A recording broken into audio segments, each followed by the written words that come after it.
뭐냐면 저와 여러분과 교회 속에 주의 은혜와 평강과 축복이 넘쳐나기를 주님의 이름으로 축원합니다. 고린도후서 5장 13절에서 19절 말씀을 가지고 생명으로 생명을 바꾸는 은혜라고 하는 제목의 말씀을 가지고 말씀을 전하겠습니다. 사랑의 온자탄이라는 책이 있습니다. 이 책의 주인공인 손녀 목사님의 두 아들은 여수 사건 때 같은 학교 공산주의 극렬 분자에서 잡혀서 총살을 당하게 됩니다. 그때 손녀 목사님은 사람을 보내요. 그 아들을 죽인 사람을 자기 양자로 삼겠다고 자원을 해서 죽음에서 건져주게 됩니다. 정말 감동적인 이야기입니다. 예수의 사랑이 아니고라고 한다면 어떻게 자기 아들을 죽인 그 두 명의 아들을 죽였잖아요. 그 아들을 자기 양자로 삼을 수가 있겠는가? 그것은 주님의 사랑이 아니군요. 사실은 불가능한 것입니다. 바로 하나님께서 우리에게 해주신 일이 바로 이와 같은 것입니다. 다시 말하면 하나님의 아들 예수님이 생명을 주고 우리의 생명을 바꿨다는 사실입니다. 첫째로 우리는요, 내 생명의 귀정함을 깨달아야 됩니다. 나는 별 보는 존재가 아니라 우리는 정말 귀한 존재라는 사실을 우리가 알아야 된다라는 거죠. 내가 별 보는 사람이라는 것은요, 하나님의 사람은 모독입니다. 왜냐하면 예수님의 생명을 주고 우리가 바꾼 것이라는 사실입니다.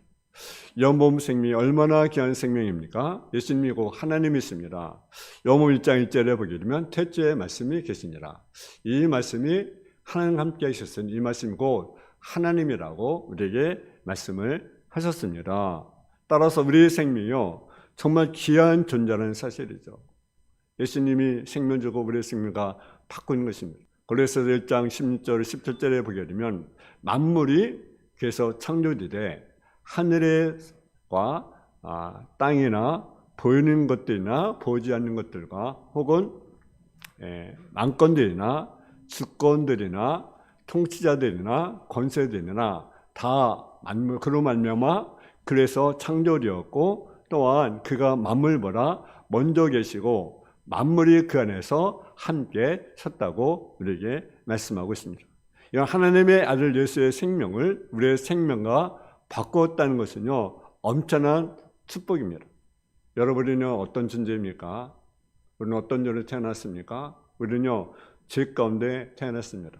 아담과 하와가 범죄함을 통해서 모든 사람이 죄인이었습니다. 그래서 하나님과 이룰 수 없는 그런 존재입니다.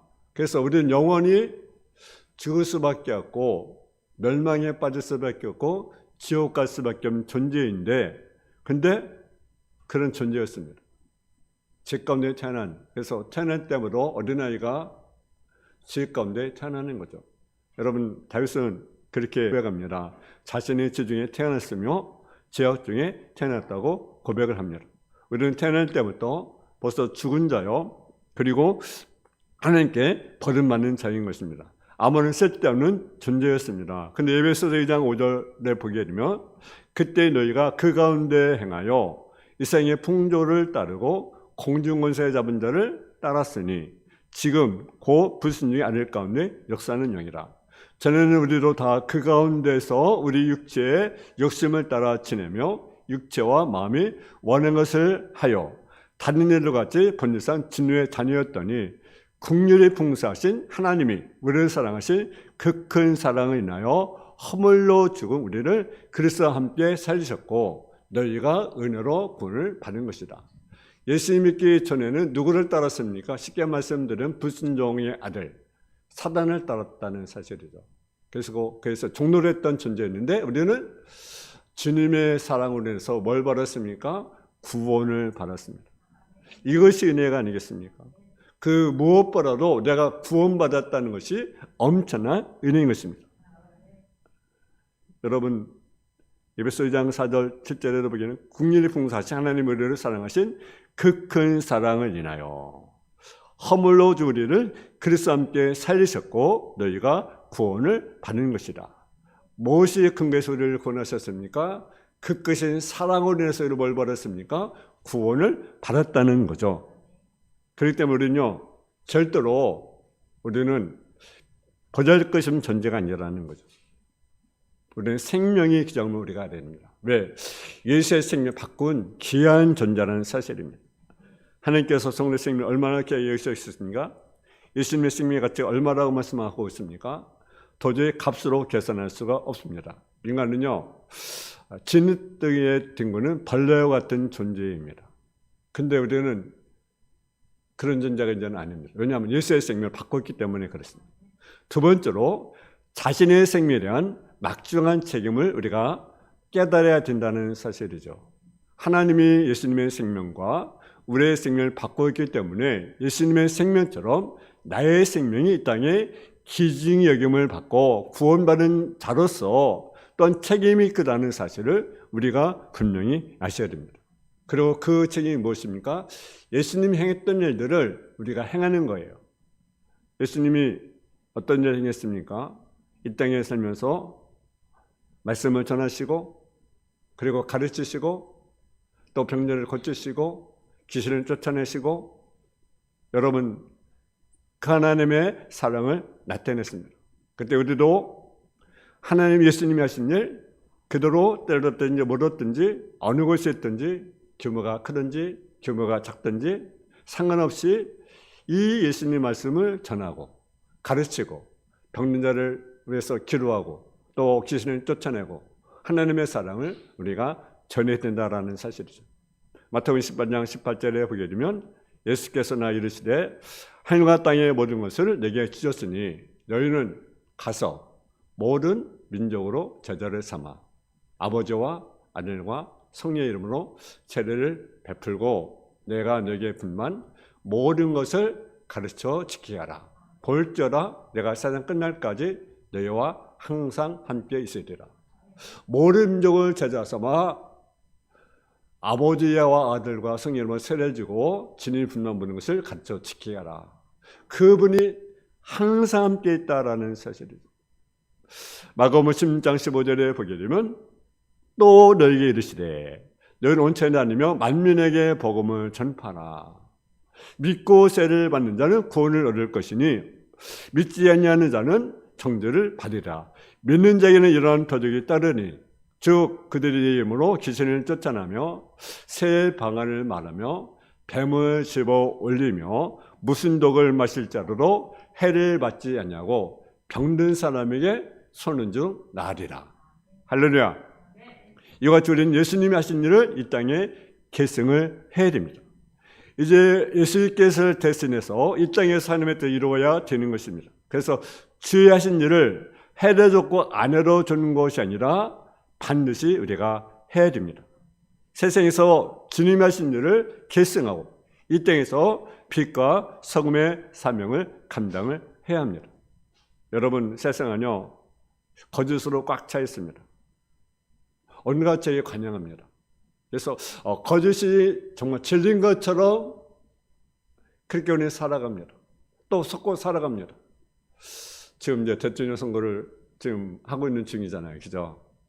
여러분 선거하셨습니까? 안 하셨습니까? 한 분도 있을 테고 안 한 분도 있을 텐데 하여튼 우리가 최선을 다해서 우리가 나를 위해서 우리 기도해야 되고요. 특히 이 나라를 위해서 우리 기도를 많이 하셔야 합니다. 이 나라의 미래가 누구에게 있겠습니까? 하나님께 있습니다. 하나님께. 우리는 하나님께 도움을 구하는 것이죠. 그리고 우리 나름대로 우리가 최선을 다하는 거죠. 여러분, 근데 그 선거할 때 보면요, 참 선거를 보면 어디나 그런 것 같아요. 그러니까 세상 대통령 선거뿐 아니라 또 교단에서 보면 그런 것 같아요. 아주 상대방을 아주 이렇게 어떻습니까? 모함하고, 그죠? 사실이 때도 있지만 없는 것을 자꾸 이렇게 뻥 튀기는 경우도 있어요, 그죠? 근데 우리는 어디 가나 우리가 참된 말을 하고 참된 행동을 해야 됩니다. 사랑에는 거짓이 없다. 우리는 악을 향한 자가 아니고 선을 향한 자가 아니고 사랑을 향한 자가 됩니다. 사랑은 거짓이 없다 라는 사실. 그리고 충성스럽게 우리가 살아가야 됩니다. 하나님께 충성하고 또 지역과 민족을 충성하게 받드는 그런 사람이 되어야 됩니다. 배반하거나 개인의 유익을 위해서 하나님을 팔아넘기는 자들이 있으면 안 되는 거죠. 가룟 유다 같이 은 때문에 은 그거 얼마나 간다고요? 그 은 때문에 예수를 팔아 넘깁니까? 우리가 그런 자가 되면 안 되죠. 우리가 믿는 자로서 잠깐의 눈에 보이는 이익 때문에 예수를 팔아 넘기는 그런 자가 되면 안 되는 것 아니겠어요? 우리는 그리고 거룩하게 살아가야 되겠죠. 세상에 물지 않고 세상과 썩어가지 말고 세상에 소금이 되어서 거룩하게 살고 또 세상에 가는 곳마다 거룩함을 가져오는 언어, 그런 행동을 통해서 하나님께 영광을 우리가 돌려야 됩니다. 그리고 탐욕의 노예가 되지 말아야 합니다. 왜냐하면 욕심 잉태하면 뭘 낳습니까? 죄를 낳게 되고 죄가 장성하면 뭘 낳게 됩니까? 사망을 낳게 때문입니다.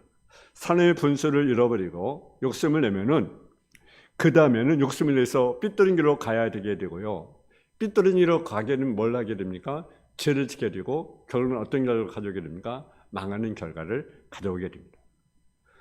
또 탐욕을 우상숭배가 됩니다. 하나님은 탐욕을 미워하심으로 우리는 온유하고 겸손하게 살아가야 됩니다. 교만하지 말고 자만하지 말고 우리는 늘 우리가 겸손히 하나님의 도움을 의지하며 살아간 자가 될 줄 믿습니다. 빌립보서 4장 8절에서 9절에 보게 되면 형제들아 무엇인지 잠들며 무엇인지 경건하며 무엇인지 오르며 무엇인지 정결하며 무엇인지 사랑받을 만하며 무엇인지 칭찬받을 만하며 무슨 덕이 있든지 무슨 기름이 있든지 이것들을 생각하라. 너는 내게 배우고 받고 듣고 본 바를 행하라. 그러면 평강의 하나님이 그리스도 예수 안에서 너희 마음과 생각을 지키시리라. 세 번째는 예수님이 목숨을 주고 우리의 목숨을 바꿨던 사실을 우리가 알아야 됩니다. 예수님이 목숨을 주고 우리의 목숨을 바꿨으니 우리에게 앞으로 주님께서 얼마나 큰 영광을 주시려고 작정한지 감히 상상할 수가 없는 것입니다. 여러분요 정말 귀한 존재입니다. 왜 귀한 존재입니까? 예수님이 목숨을 주고 여러분의 목숨을 바꿨습니다. 누가 여러분에서 목숨을 바치겠어요? 여러분에서 목숨을 바칠 사람 믿겠습니까? 근데 예수님은 저 여러분에서 뭘 버렸습니까? 목숨을 버리셨어요. 바꿨어요. 엄청난 은혜가 아니겠습니까? 우리는 그 형상의 모습대로 우리가 살아간 존재가 되겠습니다. 그리고 우리 놀라운 변화를 갖습니다. 고린도전서 15장 40절에 보게 되면 하늘에 속한 형체로 있고 땅에 속한 형체로 있으니 하늘에 속한 자의 영광이 따로 있고 땅에 속한 자의 영광이 따로 있으니 해의 영광도 다르고 달의 영광도 다르며 별의 영광도 다른데 별과 별의 영광이 다르도다. 여러분 땅에 속한 자의 영광이 있고 하늘에 속한 자의 영광이 있습니다. 근데 땅에 속한 자의 영광은요 잠깐이라는 사실입니다. 잠깐. 근데 하늘에 속한 자의 영광은 영원하다. 근데 여러분 영원한 것과 잠깐과 여러분 뭘 찾아야겠습니까? 잠깐 영광을 우리가 찾아야겠습니까? 아니면 영원한 영광을 우리가 바라보겠습니까? 그 영원한 영광. 여러분 로마서 8장 18절에 보니까 생각한데 현재 권한은 장차 우리에게 나타날 영광과 좋게 비교할 수 없도다. 그러니까 왜 우리가 어려움이 와도 참아야 됩니까? 왜 고난을 와도 참아야 됩니까? 장차 나타난 영광이기 때문에 그렇습니다. 여러분 순교자의 삶을 보십시오. 여러분 예수님을 전하다가 복음을 전하다가 매를 맞고 감옥에 갇히고 때로는 목숨까지 잃잖아요. 뭘 바라봅니까? 앞으로 나타날 영광을 바라보기 때문에 그런 거죠. 여러분 우리는 하늘의 영광을 바라볼 수 있는 자가 되기를 주의 이름으로 축원합니다. 우리는 앞으로 부활의 몸에 참여할 자들입니다. 고린도전서 15장 42절 44절에 보게 되면 죽은 자의 부활도 그와 같으니 썩을 것으로 심고 썩지 않을 것으로 다시 살며 욕된 것으로 심고 영광스러운 것으로 다시 살아나며 약한 것으로 심고 강한 것으로 다시 살아나며 육의 몸으로 심고 신령한 몸으로 다시 살아나나니 육의 몸이 있음도 영의 몸도 있느니라. 여러분 우리가 천국에 가게 되면 거기는 눈물도 없습니다. 근심도 없습니다. 탄식도 없습니다. 아픔도 질병도 없습니다. 영원한 안식, 영원한 천국에서 우리가 누리게 됩니다. 계시록에 보면 22절 5절에 보면 다시는 밤이 없겠고 등불과 햇빛이 쓸데없으니 이는 주 하나님이 그들에게 빛이심이라. 그들이 셋으로 왕노릇하리로다. 여러분, 우리는 천연 존재입니다. 줄 수밖에 없는 존재입니다. 지옥에 갈 수밖에 없는 존재인데 예수님이 뭐가 바뀌었습니까? 생명을 주고 생명을 바꿨습니다. 그리고 앞으로는 뭐예요? 영원한 천국에서 영생복을 누릴 자인 것을 우리가 아셔야 됩니다. 네 번째로 생명보다 더 귀한 것이 있다는 사실을 아셔야 됩니다. 여러분 세상에서 귀한 것이 무엇이라고 생각되어집니까? 돈, 또 아니면 자녀, 또 지식, 권력, 명예. 세상에는 그것이 귀하다고 얘기할 수 있지만 이보다 더 중요한 것이 무슨 것입니까? 생명이라는 사실이에요. 생명. 내 생명이 다하면 세상에 아무리 좋은 것을 소유했다 할지라도 아무런 소용이 없기 때문에 그렇습니다. 그래서 예수님의 목숨이 음식보다 중요하며 또한 몸이 의복보다 중요하다. 그렇게 말씀합니다. 미 대부였던 하워드 후즈라는 사람이 있는데 제가 1970년부터 세상을 떠났습니다. 근데 그가 얼마나 많은 돈을 가지고 있느냐. 그가 떠나면서 20억 불의 재산을 남겼습니다. 20억 불은 그 당시 미국 사람 중에는 최고의 갑부입니다. 그가 가진 것이 라스베스 호텔, 유흥장, 그리고 비행기 회사, 방송국, 영화사 50개의 업체를 거느렸습니다. 근데 그가 생명을 오래 살기 위해서, 연장하기 위해서 신선 공기를 공급하는 차단지 뉴욕버스에 살았습니다. 그리고 돈이 많잖아요. 그러니까 혹시 자기를 죽일 수도 있잖아. 독살할 수도 있잖아. 그래서 늘 불안 속에 살아가는 거죠. 유명한 여배우와 같이 사귀기도 하고. 근데 어느 날 그가 작은 비행기를 타고 병원에 오다가 그가 영양실조로 죽었습니다. 생명 연장해 보려고 별런 걸 다 해보였지만 하나님이 부르니까 세상을 떠나야 하는 것이 우리 인생입니다. 하나님께서 그가 생명과 물질을 주신 일을 몰랐기 때문에 그렇게 살아간 것 아니겠습니까? 여러분, 성경은요, 근데 생명보다 더 중요한 것이 있다고 말하고 있습니다. 그것이 무엇인지 아십니까? 한번 따라서 사명. 생명보다 더 귀한 것이 있습니다. 그것이 사명이라는 사실이죠. 여러분 사도행전 20장 24절에 보게 되면 나의 달려갈 길과 주 예수께 바르는 사명, 곧 하나님의 은혜의 복음을 증언 일을 마치는 나의 생명자 조금도 귀한 것으로 여기지 않는다.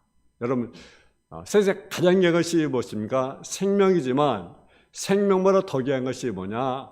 사명이라는 사실이죠.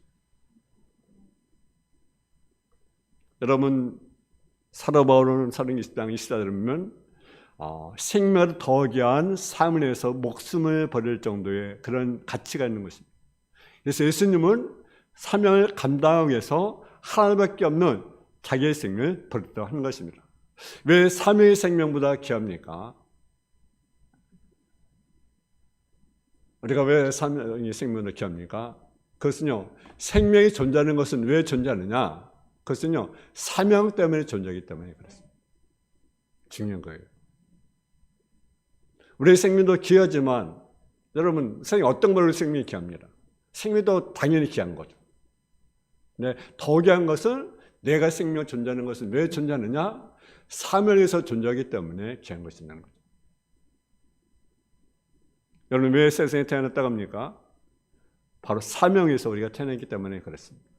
진화론자, 창조론자가 있습니다. 진화론자는요, 단백질에서 아메바로, 그리고 그것이 진화하여 고등동물로, 또 사람으로 되었다고 그렇게 말을 합니다. 그래서 그들이 태어난 목적은 그냥 잘 먹고 잘 살다 죽으면 되는 거예요. 그냥 태어났으니까 사는 것이고 살다가 죽으면 인생이 끝이 나는 것이 그들의 주장입니다. 그런데 창조론자는 그렇지 않습니다. 하나님께서 인간을 창조하셨는데 왜 어떻게 창조하셨냐? 하는 형상대로 우리 인간을 창조하셨습니다. 근데 창조했는데 인간에 대한 각자의 목적이 있다라는 거죠. 목적. 왜 우리 창조의 목적이 있다라는 것입니다. 이것을 가리켜 뭡니까? 사명이라고 하는 것입니다. 그러므로 인간은 누구나 삶을 가지고 태어나게 되고 삶을 마치면 이 세상에 살아갈 이유가 없는 것입니다. 그리고 삶이 있는 자는요 결코 죽지 않습니다. 삶이 다 마치면 하나님께서 그의 생명을 거두어 가시는 것입니다. 그러므로 오래 살길 원하는 분들은 내게 주신 삶이 무엇인지를 깨달아서 그 삶에서 뭡니까? 일하는 자가 된다는 사실입니다. 그럼 하나님께서 우리에게 어떤 삶을 주었습니까? 특별히 세 가지 삶이 있어요. 하나는 가정에 대한 삶이 있습니다. 예를 들어 남자는 아내를 사랑하고 여자는 남편에게 복종하고 서로 협력해서 이 땅에서 생육하여 번성하여 땅에 충만하는 사명을 받았습니다. 그렇기 때문에 자식을 낳은 사람은 기본적인 사명을 감당하는 거예요. 근데 자식을 낳는 것도 중요하지만 잘 양육하는 것이 더 중요합니다. 왜냐하면 자녀는 하나님께서 맡겨주신 기업이기 때문에 그렇습니다. 그래서 우리는 이 기업을, 자녀가 기업인데 이 자녀의 기업을 기로한 말씀으로 잘 양육하여 하나님 앞에 서는 날 하나님 앞에 상급받는 그런 저와 여러분 되어지기를 주님의 이름으로 축원합니다. 또 하나의 사명은 뭔가 사일해야 하는 책임이 있다는 사실이죠. 하나님은 인간을 창조하신 후에 생육하고 번성하라고만 하지 아니하시고 땅을 정복하고 땅에 움직이는 모든 생물을 다스리라고 하셨습니다. 즉 하나님은 인간이 함께 살아가야 할 사이에서 해야 할 사명도 우리에게 주었습니다. 그것이 무엇입니까? 나에게 주신 달란트를 통하여 직장에서 또 사업장에서 또 우리가 학교에서 각자 위치에서 우리에게 주어진 일들을 잘 감당하는 것입니다. 그래서 우리가 사이에 살아가야 할 사이에서 해줘야 할 사명이 우리에게 있습니다. 그것은 나에게 준 달란트에서 내가 있는 곳에서 최선을 다하는 것입니다. 그때 이 땅에서 하나님 나라가 실현되게 되는 것입니다. 또 하나는 뭡니까? 인간에게 주신 사명이 있다라는 사실입니다. 인간은 거면하여 하나님께 주신 사명을 망각하고 타락하여 멸망의 길로 걸어가고 있는 것을 긍휼히 여기시고 그들을 구원하고자 하나님의 아들, 딸을 부르시고 그들에게 복음을 전하여 제대로 삼으라는 사명을 주었습니다. 이 사명을 원래는 유대인에게 주었습니다. 근데 유대인이 그것을 거역했어요. 그래서 이방인에게 이렇게 은혜로 부르시고 그에게 사명을 주는 것입니다. 이 사명은 예수 믿는 사람이라고 한다면 누구나 다 주신 사명입니다. 그래서 예수님은 지생의 명령이라고 말씀하고 있습니다. 그래서 예수님이 하늘로 승천하기 전에 그런 부탁을 합니다. 어떤 부탁을 하느냐? 너희는 가서 모든 민족을 제자로 삼으라. 모든 민족, 유대인이든 헬라인, 이방이든 누구든지 상관없이 모든 민족으로 제자를 삼으라고 말씀하고 있습니다. 그것이 바로 주 예수께 받은 사명이라는 사실이죠. 예수께서 주신 사명이 있습니다. 그것이 뭡니까? 바로 가정에 대한 사명. 아내는 남편을 사랑하고 남편 아내를 사랑하고 아내는 남편에 복종하고 우리의 주어진 가정을 잘 다스리는 사명, 그리고 사회적인 책임. 그래서 가정에서 또 직장에서 아니면 사업장에서 아니면 학교에서 각자 위치에서 우리가 주어진 달란트가 있잖아요. 달란트에 맞게끔 우리가 주어진 일을 감당하는 것입니다. 그리고 어떤 사명입니까? 복음 전도의 사명. 그걸 위해서 우리에게 주었다는 사실이죠. 그리고 마지막은 그리스도인들은 목숨을 해서 일하는 것이 아니라 사명을 해서 일하는 자가 되어야 된다는 사실이죠. 삶에서 목숨을 바치게 되는 각오를 가지고 살아갈 때 그래서 사명이 빛이 나고 많은 열매를 맺게 된다는 사실입니다. 예수님이 이를 위해서 하늘의 미랄의 예를 들어 주었습니다. 하늘의 미랄이 땅에 떨어져 죽지 않으면 하늘 그대로 있고 지우면 많은 열매를 맺는다고 요한복음 12장 14절에 말씀하고 있습니다. 하늘의 미랄이 땅에 떨어져 죽어야 거기서 뭐가 납니까? 싹이 나고 자라서 열매를 맺게 됩니다. 근데 그것이 그대로 있으면 싹이 납니까? 자랍니까? 열매를 맺습니까? 맺지 못하는 거죠. 그래서 하나님 믿음, 죽어야 그것이 열매가 맺어져서 30배를 맺든지 60배를 맺든지 100배를 맺든지 열매를 맺게 되는 것입니다.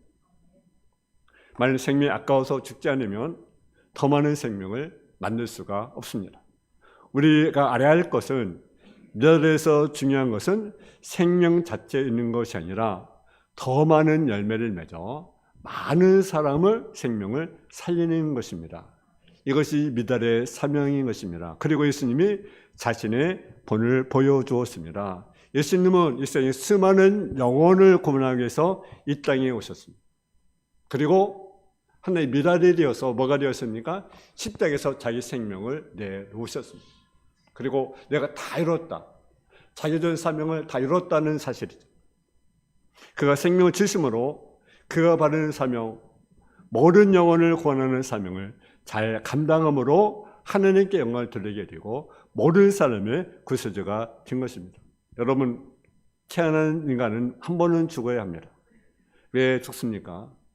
숨을 내서 죽는 것이란다면 그것은 불쌍한 죽음입니다.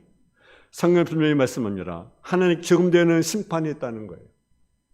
히브리 9장 10절에 말씀, 한 번 정도 삶에 정하신 것이지만 그에는 심판이 있다. 어떤 심판이 있는가? 두 가지 심판이 있습니다. 하나는 죄에 대한 심판입니다. 죄에 대한 심판은 무엇입니까? 세상 살면서 범죄한 것들에 관해서 지약에 대한 그것의 심판이 있다라는 사실이죠. 또 하나는 어떤 심판이 있습니까? 상급의 심판이 있습니다. 이것은 우리 믿는 자에게 주어지는 심판입니다. 상급의 심판입니다. 내가 죄에서 수고하고 헌신하고 봉사한 것들, 전도한 것들, 영혼을 사랑하는 것들 하나하나는 무엇이 되어집니까? 상급이 되어지는 심판입니다. 우리가 어떤 심판을 받아야 됩니까? 상급의 심판. 그래서 주님께 섰을 때 잘했다, 착하고 청탄한 종아, 네가 작은 일에 충성했으며 내가 많은 것으로 내게 맡기리니. 여러분, 언제가 우리가 주님 앞에 서게 됩니다. 사도반 디모데후서 4장 8절에 내가 선한 싸움을 싸우고 나의 살기를 마치고 믿음을 지켰으니 이전 날 위하여 의에 멸된 예비되었으므로 주고 의로운 재판이 그 내게 주실 것이며 내게만 아니라 죄 나타났음을 삼하는 모든 자의 교훈자라. 마지막까지 사람은 잘 달렸습니다. 내가 선한 싸움을 싸웠습니다. 나의 믿음을 지켰습니다. 나를 마쳤습니다. 자신 있게 말하잖아요. 여러분, 우리는 우리의 생명이 귀합니다. 또 우리의 생명에 대한 책임감을 우리가 감당해야 됩니다. 예수님은 목숨을 주고 우리의 목숨을 바꿨다는 사실이죠. 그런데 생명보다 더 귀한 것이 있습니다. 그것이 뭡니까? 사명. 여러분에게 주어진 사명, 가져야 되는 사명, 써야 되는 사명, 또 우리가 복음 전도의 사명을 잘 감당함을 통해서 주님께 영광을 올려드리는 저와 여러분 되어지기를 주님의 이름으로 축원합니다. 사랑의 아버지 하나님, 은혜와 사랑에 감사합니다. 생명으로 생명을 바꾸신 주 은혜를 우리가 늘 알고 깨닫고 감사하며 우리는 결코 보잘 것이 없는 존재가 귀한 존재입니다. 우리의 생명이 귀한 존재입니다. 우리는 정말로 하나님 서치만은 귀한 존재인 것을 알게 하여 주시고 또 우리가 우리 맡겨진 사명을 또 잘 감당해 나가는 삶의 모습이 되게 하여 주옵소서. 감사를 드리며 예수님의 이름으로 기도했습니다. 아멘. 찬송가